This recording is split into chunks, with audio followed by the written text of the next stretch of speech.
Thank you, Jonathan.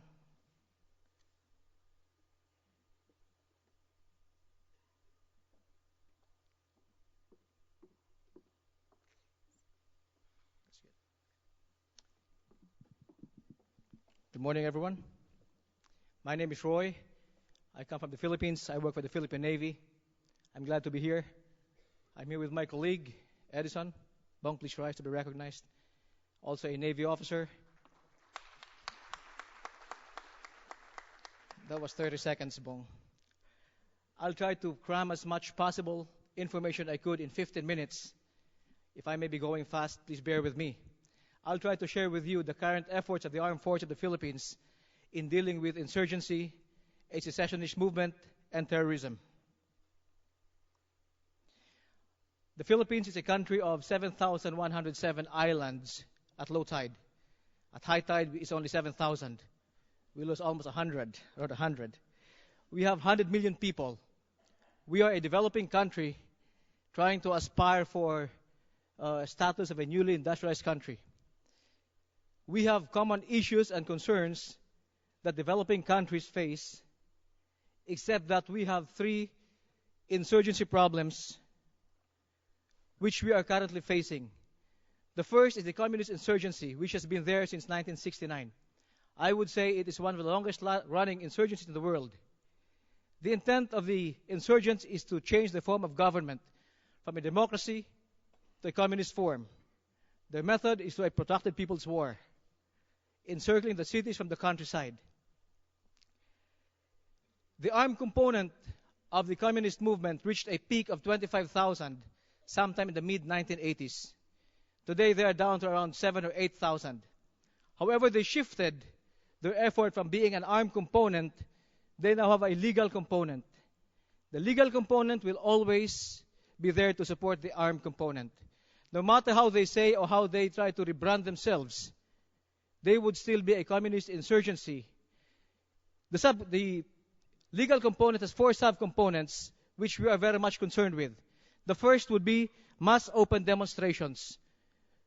Through mass open demonstrations, they agitate the people to be able to recruit more people for the countryside, eventually for the armed component. They engage in peace talks with us. But just like in basketball, and Talbot knows this, peace talks are just there to kill the time, with no intent of coming to a negotiated political settlement with the government. The third component would be international alliances to get more support or to make their issues legitimate. The last would be the electoral struggle, infiltrating government and destroying it from within. We now have communists who are sitting in government. The legal struggle has been complementing the armed component of the communist movement. The second is a secessionist problem in southern Philippines, Mindanao. It started in the late 60s, early 70s. The main group, the Moro National Liberation Front, signed a peace agreement with the Philippine government in 1996. A splinter group came out before that, the MILF, the Moro Islamic Liberation Front. We believe right now, in the event of a negotiated political settlement with the MILF, another group would splinter off to continue the fight. Their method is by developing strongholds or enclaves in the island of Mindanao for self-autonomy or self-rule. The MILF has a lot of groups which they do not control, which has links with the third problem we face, the Abu Sayyaf group. The Abu Sayyaf group, formed in 1990s, has links with Al-Qaeda. An offshoot of the Afghan war in 1979, the leader, Abdurrajak Janjalani, came back to the Philippines with a more militant form of Islam. They intend to establish a pan-Islamic Southeast Asian caliphate, covering Indonesia, the Philippines, and Singapore. Their method is terrorism. Over the years, we have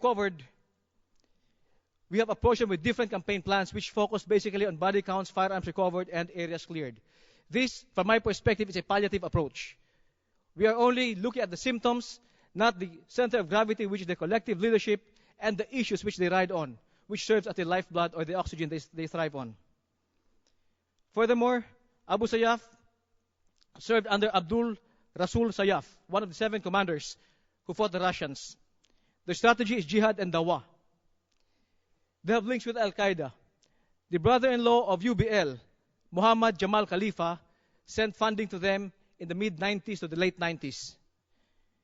Operation Bujinka, the template for 911, was plotted in the Philippines.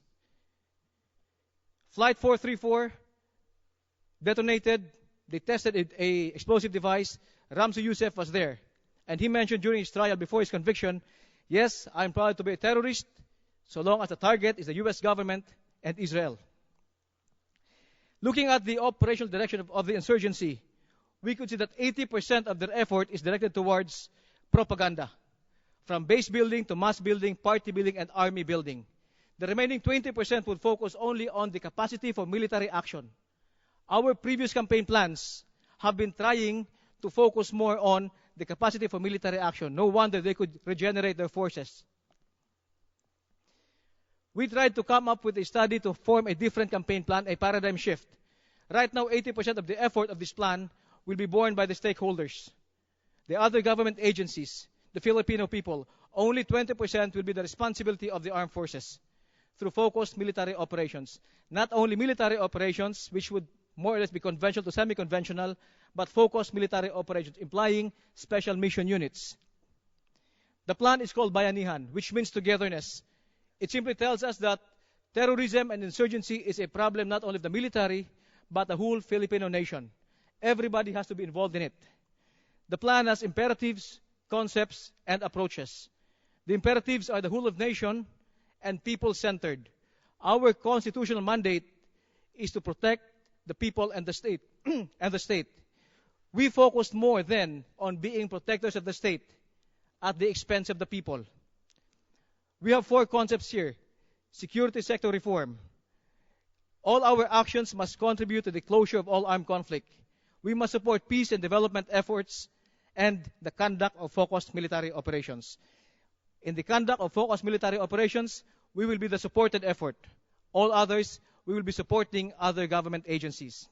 For the approaches, stakeholder involvement and adherence to HR, IHL, and ROL, human rights, the rule of law, and international humanitarian law. Looking at the threat group matrix, we could see end states and methodologies. For the communist insurgents, the end state is to convince them to abandon the armed struggle. How? By generating sufficient public pressure. For the MILF, it is to reach a political settlement with them within the bounds of our constitution. How? By projecting a credible military deterrent to them. This has led to changes in our deployment of forces. Artillery units and armored units are now surrounding the enclaves of the MILF. For the ASG and other terror groups, the end state is to isolate and defeat them. How? Through focused military operations. Public pressure would be the domain of the other government agencies and the Filipino people. FMO of the military. A credible deterrent posture will be a convergence of the military and the other government agency efforts. Looking at areas where conflict is prevalent, we recognize that there are certain issues which are also there in those areas. Issues such as high poverty index, poor local governance, ethnically diverse, high illiteracy rate, and unfelt national government programs. For the conflict, for the armed component, that is the forte of the armed forces. That's a military effort. Non-military efforts should address the other issues, not the military. For so long a time, the armed forces has been the default mode of the government. Not anymore. We need to bring in everybody and the other government agencies. In a study conducted by a colleague of mine at the Naval Postgraduate School, 2012, Monterey, California, he was able to map out incidents of poverty, multi-ethnicity, illiteracy, and areas of poor governance. These areas are the areas where conflict usually happens. These are issues which the national government, through the other government agencies, must address. It must not be solely borne by the armed forces. In implementing the plan, we have had initial results, and we are proud of them, albeit not final. The first is that we are now stricter in observing human rights, rule of law, and IHL. In the past, probably because of the Vietnam War, there is no glory in killing, much more if these are your countrymen. Human rights were violated. The rule of law was not observed. IHL was non-existent. Today, the armed forces is very strict that in the conduct of operations, we have to observe these three. We have also seen changes in the ROE of the armed forces, the rules of engagement. We have elevated the approval level to use the 105, the 155. Air munitions that are going to be dropped. We need a higher level of clearance for that. We also see a reorientation towards special mission units, not only the general purpose units. And we have seen a shift in the TTPs of the enemy. The ASG, the urban terror group of the MILF, and sad to say, even the NPA, who used to be an ideologically based movement, they have now resorted to banditry, and they are using IEDs a lot. A lot of our casualties in the past 8 months have been because of IEDs. We have seen the ASG using civilians as shields. We have seen them attacking civilians. Only recently, last week, 1 killed, 36 wounded, all civilians. We have seen an isolation also of the ASG and the JI from their mass bases. These through relentless efforts of the other government agencies. Furthermore, we have also seen a marked decrease in IDPs, or internally displaced people. In the all-out campaign of 2000, more than 600,000 people were displaced.